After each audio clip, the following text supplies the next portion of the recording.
Salam sepak bola, salam sehat, salam sejahtera, dan juga salam hormat saya kepada teman-teman netizen atau warganet yang merupakan viewers, subscribers, dan juga supporter dari channel YouTube Bola Bung Binder. Selamat bergabung kembali teman-teman, dan di konten terbaru hari ini saya ingin membahas tentang Persija Jakarta yang bersama pelatih baru mereka Shin Tae-yong sedang menjalani TC di Thailand dan juga akan beruji coba di sana melawan dua klub lokal.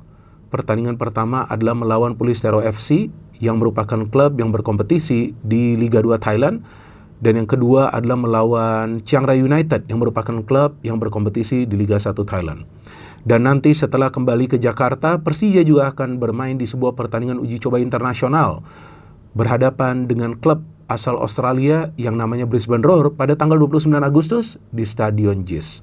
Tentu kita semua penasaran dan menunggu nanti bagaimana progres dan juga prestasi dari Persija yang sekarang dilatih oleh mantan pelatih tim nasional Indonesia Shin Tae-yong yang pada saat itu kita ingat membuat begitu banyak sejarah bagi tim nasional Indonesia.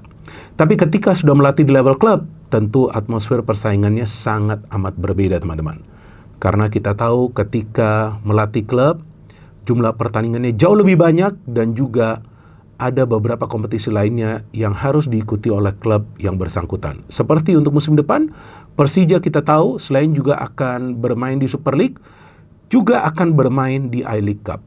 Dan tentu itu adalah kesempatan bagi Shin Tae-yong untuk bisa membuktikan kecerdasannya sebagai pelatih yang kita tahu punya konsep permainan yang berbeda tergantung lawan yang dihadapi. Ingat gak teman-teman? Ketika Shin Tae-yong melatih timnas Indonesia kan taktiknya selalu berubah tergantung lawan yang dihadapi, bahkan kita sangat sulit untuk bisa memprediksi starting line-up-nya. Mungkin juga dia akan pakai metode yang sama, mungkin juga dia akan pakai metode yang berbeda.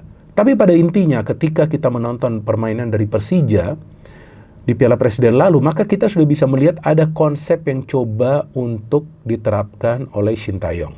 Meskipun Persija tidak menjadi juara, bahkan tidak lolos ke final, tapi secara permainan tentu kita bisa melihat bahwa para pemain bermain dengan pressing yang sangat intens. Itu yang pertama coba dia minta dilakukan oleh para pemain Persija. Artinya apa? Artinya jangan memberikan ruang yang luas bagi para pemain tim lawan. Yang kedua, tampak jelas dia meminta para pemain lebih sering menguasai bola lebih dulu sebelum nanti membuka pertahanan dari tim lawan. Tapi problem bagi Persija kalau saya melihat di Piala Presiden lalu, mereka belum punya yang namanya goal getter. Walaupun mereka berhasil pesta gol melawan PSMS Medan kan di pertandingan fase grup, kemudian juga kita tahu melawan Arema FC juga mereka menang di perebutan peringkat ketiga, tapi kelihatanlah bahwa mereka ada kesulitan untuk bisa mencetak banyak gol padahal peluangnya itu ada.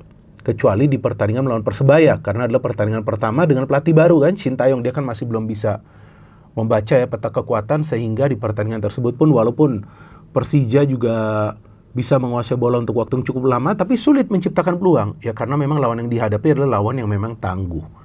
Persebaya Surabaya yang kita tahu dilatih oleh Bernardo Tavares, yang sebelumnya pernah berhasil membawa PSM Makassar menjadi juara dari Liga Indonesia dan juga punya defensive line yang kuat. Artinya apa? Artinya nanti Shin Tae-yong juga harus bisa mencari formula bagaimana caranya menghadapi tim yang punya backline atau defensive line yang kuat untuk bisa menciptakan banyak peluang dan tentunya finishing. Finishing itu sangat penting.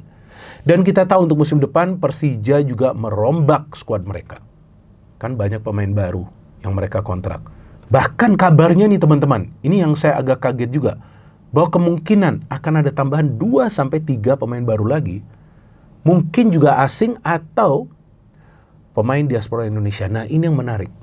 Kenapa menarik? Artinya memang manajemen dari Persija Jakarta kali ini dengan pelatih seperti Shin Tae-yong yang kita tahu adalah pelatih yang sebelumnya punya pengalaman, pernah melatih Korea Selatan sampai ke Piala Dunia, sangat serius untuk bisa membangun kekuatan yang dahsyat agar bisa mencapai target mereka, yaitu menjadi juara tahun depan pas pula kan dengan ulang tahun Jakarta yang ke-500.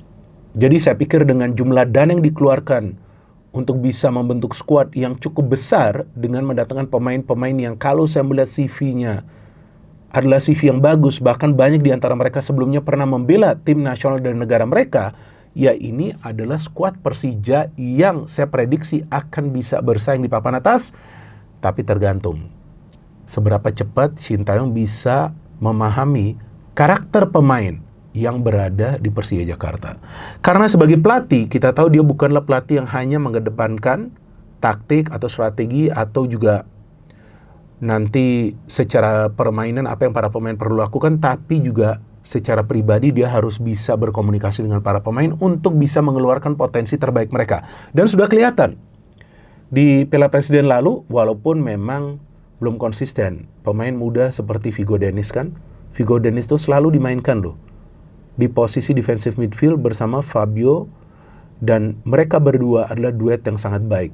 Bahkan Vigo Dennis beberapa kali bisa mengirimkan umpan kunci yang berbahaya ke ruang pertahanan tim lawan. Kedua, Agi Firmansyah, walaupun lagi-lagi ini belum konsisten. Ini kan pemain muda ya, kita bicara dulu ya. Nah sama, belum konsisten, tapi sudah kelihatan. Bahkan dia mencetak gol kan, kalau nggak salah tuh diving header, dia mencetak gol melawan PSMS Medan. Jadi pemain-pemain muda ini coba diorbitkan oleh Sintayong. Mungkin nggak masuk ke skuad utama Persija sebagai starter di Super League, tapi untuk I-League Cup saya yakin mereka akan mendapatkan menit bermain yang banyak. Ya karena juga Persija menghasilkan pemain-pemain muda berbakat yang punya level permainan yang baik. Dan juga coba lihat permainan dari Witan di Piala Presiden lalu, keluarkan potensi terbaik dia. Bahkan saya melihat bahwa dia sebagai kreator permainan dari Persija, permainannya sangat baik. Dan Persija kita tahu belum full tim juga kan. Dan juga para pemain asing mereka yang baru juga didatangkan itu kelihatan lah masih membaca peta permainan di sepak bola Indonesia. Dan ada juga pemain asal Korea itu kan, saya lupa namanya tuh, siapa, Kwon ya kalau nggak salah, Chang Kwon Hun ya kalau nggak salah. Nah itu juga kan belum ke peak performance dia. Tapi jago itu pemain, saya tahu. Ada Dennis Kollinger di pertahanan bersama Radwan Pankov. Nah saya melihat nih bahwa di Persija ini memang Sintayong coba untuk membentuk defensive line yang kuat juga. Masih ada Rizky Ridho yang nanti akan bermain. Ada Donitri yang bisa bermain juga di back kiri. Ada Rio Fahmi juga bisa bermain di back kanan. Ada Fajar Faturrahman juga yang bisa bermain di back kanan. Ada Nadio Argawinata yang akan bermain sebagai kiper utama dari Persija, sudah pasti dia. Pertama-tama nih Sintayong coba untuk membentuk skuad yang punya kekuatan pertahanan. Nah, kekuatan pertahanan ini sangat penting. Kenapa? Karena tim-tim yang biasa menjadi juara, teman-teman perhatikan, bisa cek statistiknya, pasca COVID ya, adalah tim-tim yang memang gak banyak kemasukan gol, gak banyak kebobolan. Itu sudah kemungkinan besar akan menjadi juara dari Liga Indonesia, karena back itu harus kuat. Dan juga harus punya banyak pilihan, banyak opsi gitu bagi pelatih. Nah, jika ada banyak opsi, ada banyak pilihan dan pemain bugar, nah itu yang akan membuat tim tersebut konsisten untuk menahan, bukan menahan saja sih, tapi mencegah para pemain tim lawan menciptakan peluang ke gawang mereka. Kalau tim lawan tidak bisa menciptakan banyak peluang, gimana caranya mau mencetak gol? Dan juga ada pemain-pemain yang nanti seperti Stefan Loncar, ya dia juga belum menunjukkan kemampuan terbaik dia. Ada Excel sebetulnya yang saya pikir nih, pemain yang bagus walaupun dia miss chance itu ya, lawan Persib Bandung itu seharusnya tuh dia gol tuh di semifinal Piala Presiden. Nah yang menariknya nanti di pekan kedua, bahwa pertandingan Persija melawan Persib itu akan dimainkan di Stadion Gelora Bung Karno dengan penonton. Ini yang saya harapkan betul-betul bisa terrealisasi dan juga dimainkan dan juga selesai dengan tertib dan juga para supporter bisa pulang ke rumah dengan aman dan nyaman. Ini sangat amat penting teman-teman bagi liga kita. Rivalitas itu wajar, tapi jangan sampai ada korban dalam sepak bola. Gak fair juga menurut saya, karena kita ingin menonton permainan yang indah di atas lapangan. Kalau nanti bermain di GBK melawan Persib Bandung yang kita tahu juga adalah tim yang sudah 3 kali menjadi juara dari Liga Indonesia sebelumnya, nah itu kan permainan akan menarik yang kita lihat di atas lapangan. Dan juga saya yakin nih bagi Persija, ya mana tahu mereka gak berhasil menjadi juara, tapi minimal mereka akan mau bermain di kompetisi antar klub Asia musim depan. Dan juga Sintayong kan dikontrak kalau nggak salah untuk berapa tuh, 3 musim kan. Artinya ya, manajemen dari Persija ini percaya dengan proses. Sebelumnya kan Thomas Doll ya, kalau nggak salah dikontrak 3 musim atau 3 tahun, tapi kemudian setelah 2 tahun gak dilanjutkan kerjasamanya. Yang saya harapkan dengan Sintayong, kalau memang mau menjalankan proses ya lama, 3 tahun ya 3 tahun, kecuali memang secara grafis penampilan amburadul, nah itu hal yang beda. Tapi saya gak yakin sih amburadul, karena saya sudah melihat sedikit bayangan dari konsep permainan ketika bermain di Piala Presiden lalu. Dan jangan salah loh, Sintayong ini punya kemampuan untuk bisa membentuk permainan terbaik dari para pemain muda. Terus apa yang kira-kira akan bisa menyulitkan Sintayong? Apa kira-kira teman-teman? Yaitu kebugaran dari para pemain. Jadi saya pikir tidak salah dia menggenjot latihan fisik dari para pemain. Mulai di TC di Thailand ini. Supaya apa? Supaya mereka kuat secara fisik. Supaya kalau bisa match fitness mereka itu jangankan 100%, 200%. Jadi mereka itu kuat, dan keuntungan bagi Persija untuk musim depan adalah mereka cuma bermain di 2 kompetisi. Benar kan? Dan saya yakin tuh I-League tuh pasti udah pemain-pemain muda lah diberikan kesempatan biar mereka bermain lah. Tapi di Super League ini mereka akan fokus 110%. Jadi saya juga terkesan dengan manajemen Persija yang menyiapkan tim ini dengan baik, dan saya harapkan ya mereka juga bisa bersaing secara baik di atas. Jadi nanti kalau ada Persija, ada Persib, mungkin nanti ada Persebaya, ada Borneo. Nah, kita lihat ada klub-klub lain juga. Kalau bisa ada 6-7 klub yang bersaing mulai dari awal sampai pertengahan musim, kan seru. Ya, kita menonton nanti Super League. Dan juga kita tahu bahwa nanti Persija juga rencananya akan coba untuk mendatangkan pemain diaspora. Nah, ini saya belum mendapatkan info sama sekali. Tapi dengan ada pemain seperti Witan tuh, yang mainnya udah bagus, cakep banget tuh permainan dia. Dan saya nggak tahu apakah Vigo Dennis akan tetap dipertahankan atau nanti Van Basten yang bermain ya. Karena Van Basten dan Fabio itu sebetulnya mainnya bagus sih musim lalu, dan mereka ternyata dipertahankan. Yang sebelumnya Ricardo ya, kalau nggak salah Ricardo atau siapa tuh, itu juga akhirnya kan dilepaskan oleh Persija Jakarta. Tapi di kiper ini yang menarik, dengan masuknya Nadio ini tentu mereka nanti akan semakin kuat.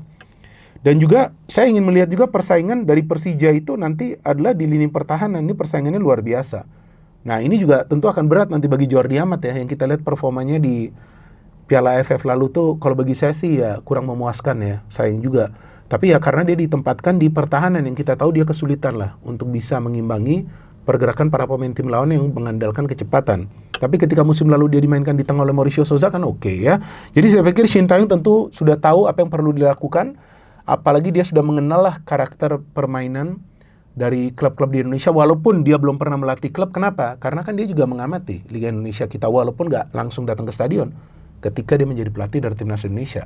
Jadi yang saya ingin tunggu adalah dari Persija, bagaimana caranya mereka akan bisa membuat gebrakan dengan mantan pelatih Timnas kita, yang sebelumnya juga kita tahu ada Luis Mia ya, mantan pelatih Timnas kita yang sempat melatih Persib, permainannya bagus, tiba-tiba di musim selanjutnya, di awal musim, beberapa pertandingan sulit meraih kemenangan, kemudian dia mengundurkan diri karena katanya ada alasan pribadi, yaitu keluarganya yang lagi tidak sehat atau seperti apalah di Spanyol. Nah, ini kita tunggu mantan pelatih Timnas kita, Shin Tae-yong. Tapi kalau dalam 3-4 pertandingan sudah bisa meraih kemenangan, mungkin dalam 5-6 pertandingan grafisnya naik, wah itu akan memberikan confidence bagi para pemain Persija. Dan tentunya home base itu sangat penting. Ya kalau memang di JS dan GBK, ya antara salah satu itu stadion lah. Kalau GBK kan karena pertandingan yang besar, maka dimainkan di sana dengan harapan jumlah penonton juga yang akan datang banyak, supaya ya nanti pendapatan dari tiket juga kan akan sangat bermanfaat bagi klub ya. Jadi kita juga harus perhatikan teman-teman, bahwa sepak bola ini harus jalan secara bisnis di Indonesia, secara industri.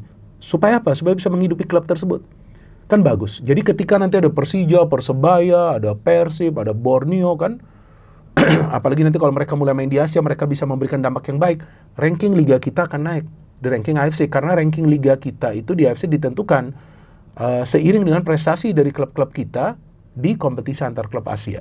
Jadi saya memprediksi bahwa nanti kekuatan utama dari Persija akan berada di lini pertahanan mereka. Mereka akan menjadi tim yang akan sulit untuk dibuka pertahanan oleh tim-tim lawan. Tapi untuk bisa membentuk pertahanan yang kuat, ya inilah dibutuhkan TC. 2 friendly match di Thailand yang dilakukan secara tertutup supaya gak ketahuan game plan-nya seperti apa. Dan nanti kita tunggu pertandingan uji coba internasional melawan Brisbane Roar. Ini sangat penting. Klub-klub kita tuh harus lebih sering berhadapan dengan klub-klub dari luar negeri. Harus. Supaya kelihatan bagaimana nanti mereka bisa meningkatkan level permainan mereka. Wah, saya sudah tidak sabar lagi nanti untuk menonton pertandingan-pertandingan dari Super League dengan level persaingan yang tinggi. Jangan lupa ada PSM Yogyakarta juga yang musim lalu membuat gebrakan sempat berada di papan atas. No hate, no politics, only football. Salam sepak bola.